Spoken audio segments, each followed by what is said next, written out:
প্রথমবারের মতো বাংলাদেশে আসছেন বিশ্ববিখ্যাত ইসলামী বক্তা ও ধর্মীয় চিন্তাবিদ ডক্টর জাকির নায়েক, যার বক্তৃতা ছুঁয়েছে সারা বিশ্বে বহু ভক্তের হৃদয়। এবার doctor Zakir Naik mega lecture ইভেন্টে অংশ নেবেন, যা ঢাকায় অনুষ্ঠিত হবে। আগামী ২৮ অথবা ২৯ নভেম্বর ঢাকায় তার প্রথম প্রোগ্রাম হবে। তবে কেবল ঢাকাতেই নয়, দেশের অন্যান্য স্থানে এই প্রোগ্রাম আয়োজনেরও পরিকল্পনা রয়েছে।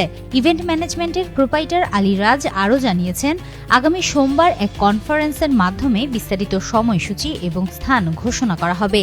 তিনি আরও উল্লেখ করেন, ডক্টর জাকির নায়েকের আগমন কোনো বাণিজ্যিক উদ্দেশ্যে নয়, এটি সম্পূর্ণ চ্যারিটি প্রোগ্রাম হিসেবে পরিচালিত হবে। ভক্ত ও অনুসারীদের দীর্ঘদিনের প্রতীক্ষার পর এই আগমন বাংলাদেশে এক গুরুত্বপূর্ণ ও অনুপ্রেরণামূলক হিসেবে ধরা হচ্ছে। ধর্মীয় শিক্ষার প্রসার, তরুণ সমাজের মননশীলতা এবং সমাজে ইতিবাচক প্রভাব বিস্তার, এসব ক্ষেত্রে ডক্টর জাকির নায়েকের বক্তব্য বিশেষ ভূমিকা রাখবে বলে মনে করা হচ্ছে।